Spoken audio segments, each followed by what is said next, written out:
Hello everyone, welcome to Anime No Me, and thank you for joining us for another One Piece video. The early leaks of chapter 1077 of One Piece has brought a lot of information about very important events that could completely change the course of One Piece's history. So in today's video, we're going to talk about the information we have so far about the chapter entitled, I Should Have Realized This Sooner. As we always like to mention before we do these leak videos, please keep in mind that these are early leaks, and things in the official translation could appear in different orders, or can even be stated in different ways depending on how it's translated. So please take all this with a grain of salt, and as more leaks come out, please make sure you stay tuned to the channel because we will be sure to bring you the latest updates for this upcoming chapter. Before we dive into the video, if you're new to the channel or even if you've watched a bunch of our videos, we'd be absolutely honored if you'd leave us a like, and even subscribe, and maybe leave us a comment letting us know what you thought of the video. It really helps us out, especially with that old YouTube algorithm, and it keeps motivating us to make more content. And if you'd like to help out the channel in a bigger way, consider sharing this video or another one of your favorites with a friend. But without further ado, let's get into the video. So my friends, the cover of this chapter shows Judge and Caesar together with a balloon between them that says, after thinking about it, they realize that the real obstacle is Vegapunk. And the cover takes place in the present after these two great scientists have finally met and have reunited again. The chapter begins with Sentomaru telling all of Egghead's workers to escape the island, trying to prevent these innocent lives from being lost by possible threats that might still land on Egghead Island. Sentomaru then tells everyone about the Ohara incident, and it's possible to see a recap panel of Ohara, similar to what we saw during the Revelry arc. It is also possible to see that Sentomaru specifically remembers the Buster Call, in which it completely destroyed the island and took the lives of all of the Ohara archaeologists just because they were in search of the truth behind the poneglyphs. As Sentomaru continues, he says that something worse could even happen on Egghead Island, so the workers would have to leave the island as soon as possible before this great danger reaches them. The scene then cuts to Luffy's group, where Shaka tells Luffy that they have an idea where Stella might be, so they need to find the real Vegapunk as soon as possible so they can get off the island soon before a greater danger arises. Luffy, Zoro, Lucci, and Kaku are still fighting the Seraphim, which means that even after taking the combined blows of all of these extremely powerful characters, the Seraphims are still in the fight. Through the next few panels, we see that there are attacks like the Gomu Gomu no Kong organ and the Shishi Son Son, and all of these hits knock the Seraphim down, but they get up without any damage, demonstrating the incredible durability that they have. It also seems Luffy is starting to get very upset and frustrated, and even questions the Seraphim, asking how they can even get up after taking these powerful hits. And Luffy then even asks the Seraphim if they're Kaido or something, comparing the great strength and durability of the Seraphim to Kaido's. The battle pauses for a moment, and Luffy and Lucci revert to their normal human forms. But Zoro notices that the Seraphim are somewhat similar to King, giving meaning to the title of this chapter, as Zoro should have realized this much earlier as he had already fought and defeated King.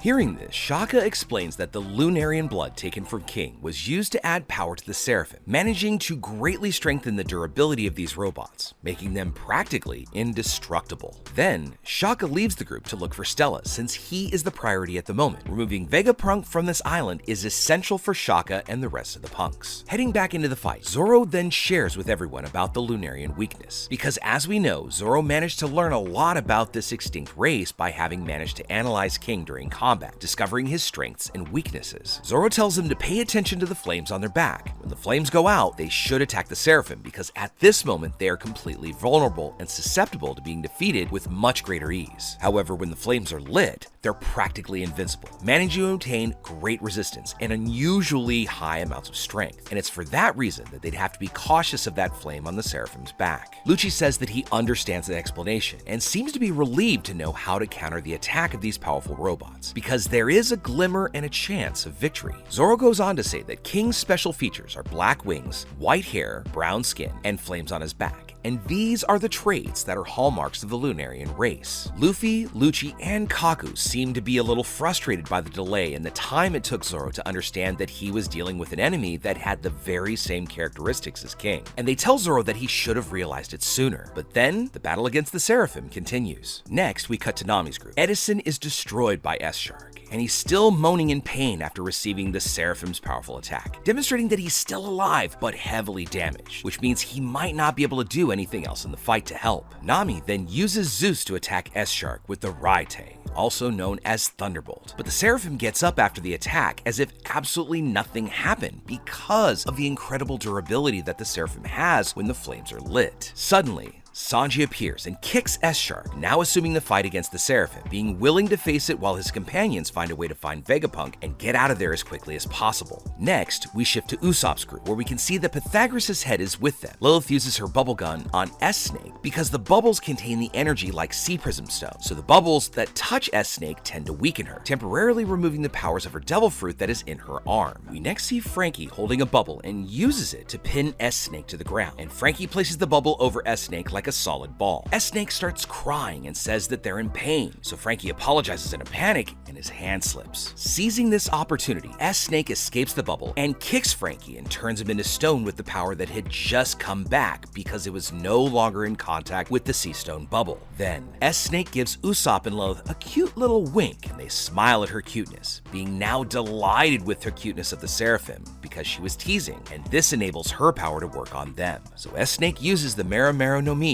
to turn Usopp and Lilith to stone, and we don't see if Pythagoras' head is turned to stone or not, so there's a small possibility that he might be able to help Lilith and Usopp as long as he isn't petrified. Next we cut to Shaka, and they're walking down to the basement of the old devil fruit research room that Vegapunk used to research on artificial devil fruits, and also various ways to implant the power of a devil fruit into a person's body. There isn't much to see in the panel, and it looks like it's dark in an abandoned laboratory, which demonstrates that it hasn't been used for quite a long time, or at least isn't kept in the same level of care as other parts of Egghead's laboratory. Shaka locates the secret prison that's hidden there, and he's shocked to see that Stella and all the Cypher Pole agents that are held there, something Shaka never imagined could be happening. He didn't even expect the possibility that there might be a traitor among them, but to see Vegapunk in chains, that possibility became something much more solid in his mind. So in a bit of relief, Shaka says that they were finally able to find him and question what was going on, and so Shaka quickly moves to free Vegapunk to get some answers. But as Shaka moves to free him, Stella notices that there's someone in the shadow behind them, a completely mysterious and almost impossible person to identify, which makes it impossible for us to know who the real traitor is in this chapter. Stella asks Shaka if he'd brought someone else with him, referring to this mysterious person who was right behind him, leaving Shaka quite confused and scared because he didn't know what Vegapunk was talking about. So Shaka turns around to look and hears footsteps, and a mysterious person comes down the stairs behind Shaka. Now again, we can't see who this person is, and it seems as if this mysterious person shoots Shaka in the head with a gun, causing Vegapunk to be quite startled at this scene. From what we could gather, this weapon looks like any other normal weapon, not a futuristic weapon that would be found in the lava phase, so it's likely that it wasn't created in Egghead Island, and rather belonged to the infiltrator among the punks. And they chose to use a common weapon to complete this mission, without anyone suspecting the possibility of an infiltrator among them. But next we see the terrifying scene of Shaka's head exploding with blood flying everywhere. Now we don't know if Shaka really died or is just severely injured by the projectile, and it might have just grazed their face. But the scene leaves Vegapunk shocked and scared. But despite this terrible scene, this leaves us, the reader, with kind of a silver lining, because if Shaka's still alive in these next chapters, we might get to learn their true identity, which may end up having some unexpected kind of appearance because they're the only punk that has always worn a mask and we have no idea what they look like. Shaka could end up being some kind of character that we already know, or just a completely strange kind of looking creature. So in the next chapters, there's this definite possibility of us getting to learn what Shaka looks like. But ultimately, the most important thing that happens in the end of this chapter is that the traitor is standing right in front of Vegapunk, which means that in the very next chapter,